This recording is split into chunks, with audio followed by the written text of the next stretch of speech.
As long as Marnie's not investigating me, I'm good. I was perfectly happy to skip this.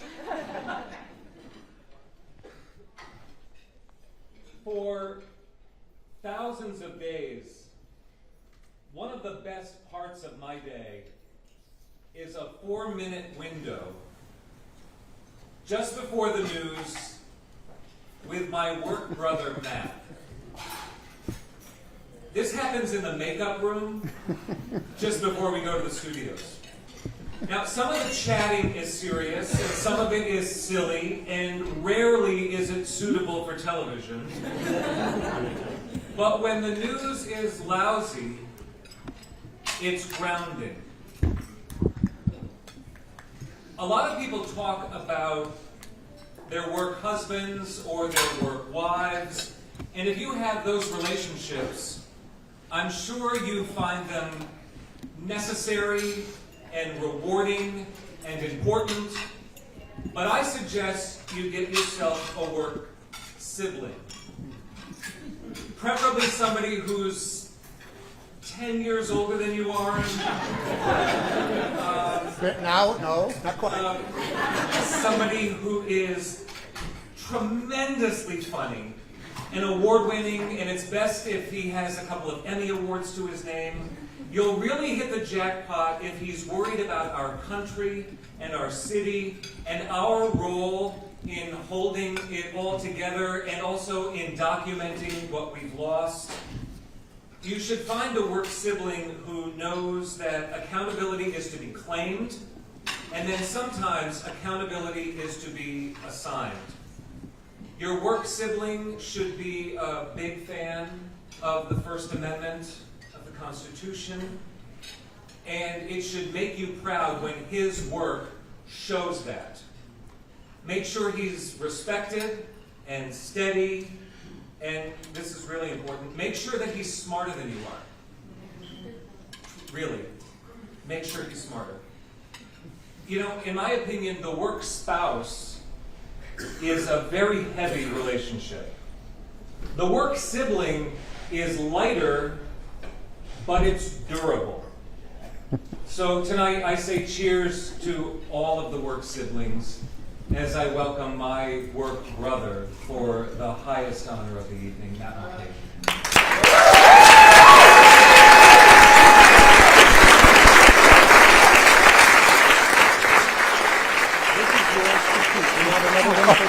Thank you, Matt. Appreciate that. Thank you. That, you know, I've been waiting for somebody to do this all night. You know, I don't have anything prepared at all. I just, and I hope you don't mind if I don't read it off my phone. You know, one of the advantages to having been on television for as long as I have, that I often meet really nice people in strange places, quite honestly. Like there's a burn dinner in East Syracuse that pretty much every night between like 12 and 12:30 in the morning, I'm pulling in there and seeing if Patty will give me and Jamie a slice of pizza to bring home, or get Jamie a hot chocolate. And they have a fairly new guy working there, really good worker. And he's like, "Hey, it's Matt Mulcahy." I said, "Yeah, how you doing?" You know, and he's like, "Yeah, I'm a big fan of you on TV. You know, and my mother, oh my God, my mother has loved you forever. She has a crush on you." And I'm like, "Oh, well, that is so nice to hear. Make sure you tell your mom I send my best. I'm so glad she's watching." He's like, "Well, I can't do it. She's dead."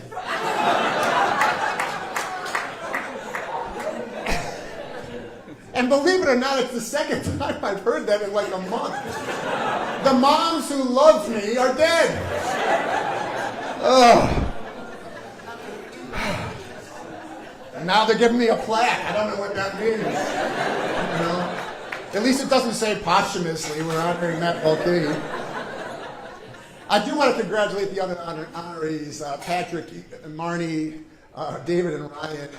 And I give credit to the student who wins the scholarship, but he's just not ready, but he still kills it when he gives his acceptance speech. So congratulations on that. The other ones are all fantastic. I want to thank my wife, Jamie, who's endured a life of very strange, long hours while being a great listener, a confidant, and really a perpetual source of love and support. And she picks out great ties. So thank you, honey, for being here tonight. Thank you. You know, just a couple of weeks ago, we were taking a walk at Lake Delta. We got to the end of a path right on the edge of the lake, and we noticed there was a tree there. And it's kind of barren. The leaves weren't really out yet, but there was a V. And I noticed in the tree, and Jamie noticed the same thing, that people had put some rocks in that V, like one at a time, building on each other. They were all shaped differently. Some were round, some were square, some jagged, some flat. But one by one, they were building something.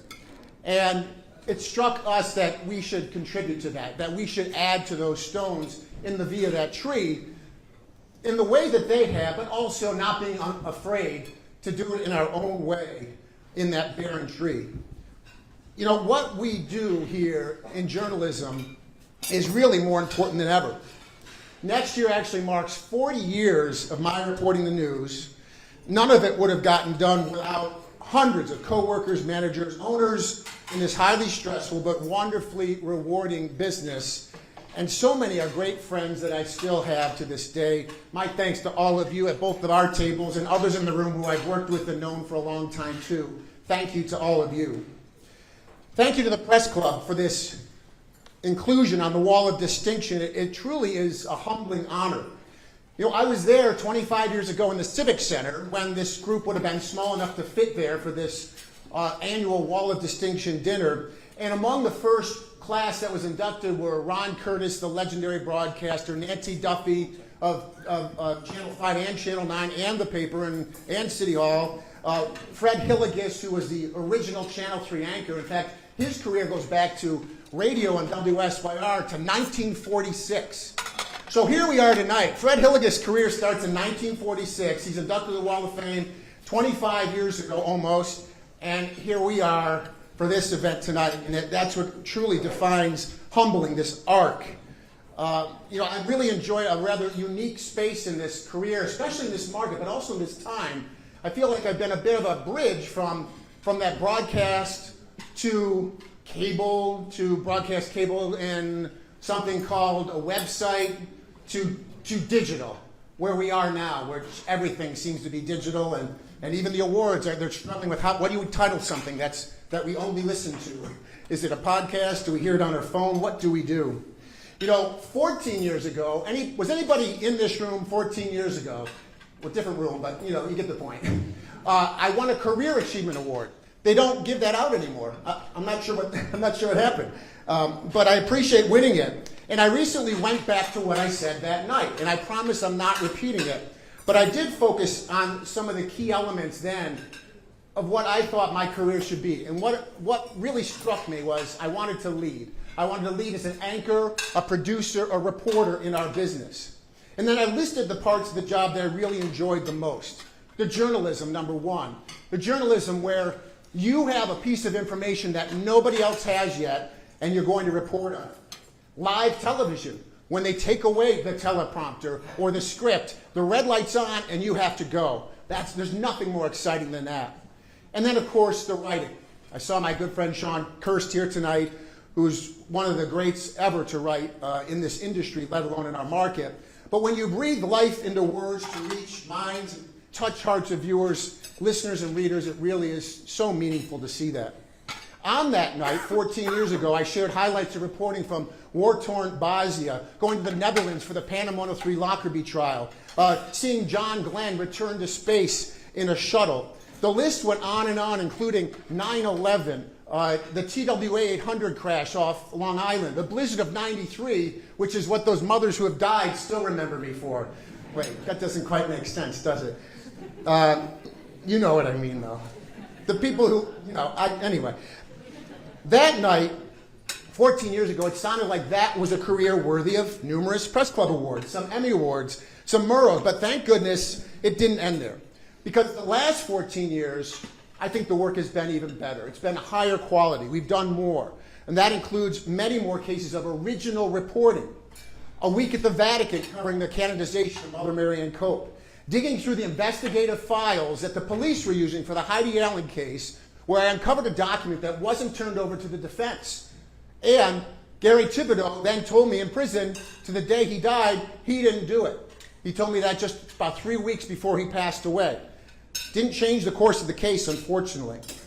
That's just one example, though. The map of Syracuse, which I found in the National Archives from 1919 with explicit ethnic labels, Ken Jackson would have loved this, of not only, I'll use the words here once, Negro, Jew, Italian, Irish, Polish, German, labeling people where they must live in the city of Syracuse, a problem that we're still living with in our city today as a problem that really hasn't been shaken. But then there's also the community events that we've shared as a region. The pandemic, which is either ancient history or it seems like it was just yesterday.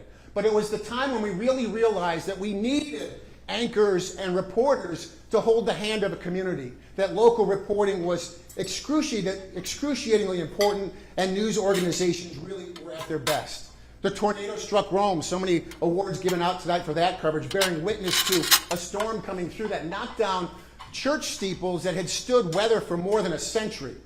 And perhaps most profoundly and sadly, I covered the funerals of Deputy Michael Husak and Deputy Michael Jensen of the Syracuse Police 34 years after covering the funeral of Officer Wally Howard.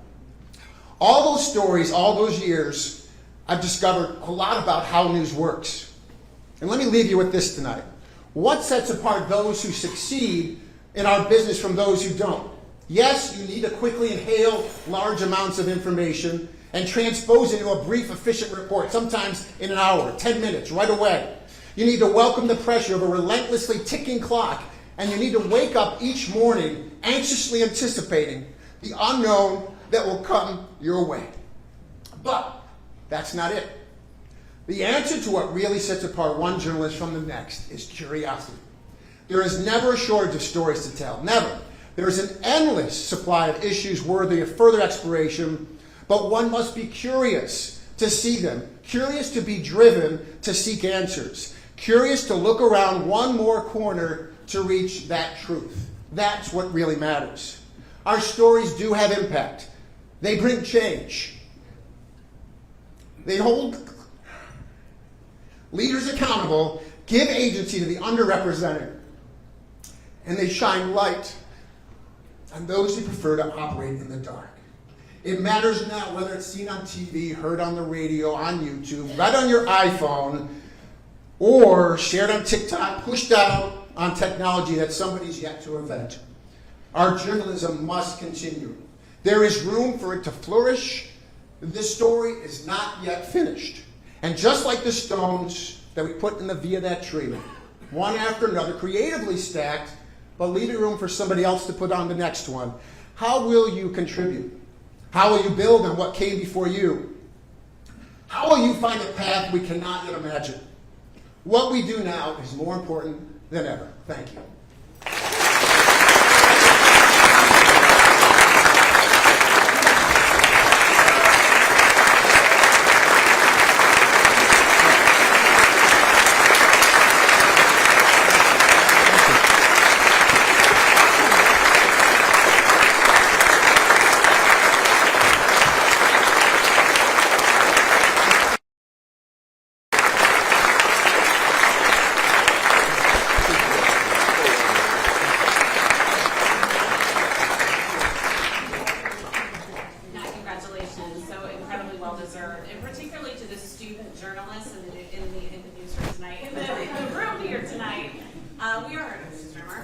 I hope that you really take to heart what Matt was saying about the importance of just that innate curiosity and the importance about just everyone.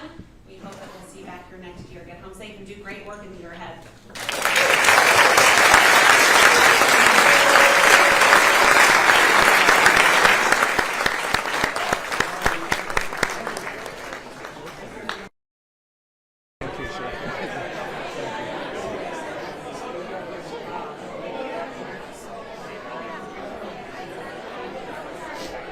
All over.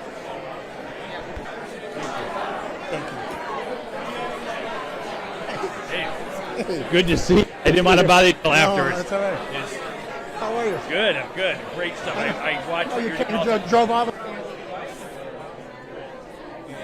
Okay, and that's moving, right? So we can go like, hey. Yeah. This is video. 1, 2, 3. Hey. Is that good? Look at that.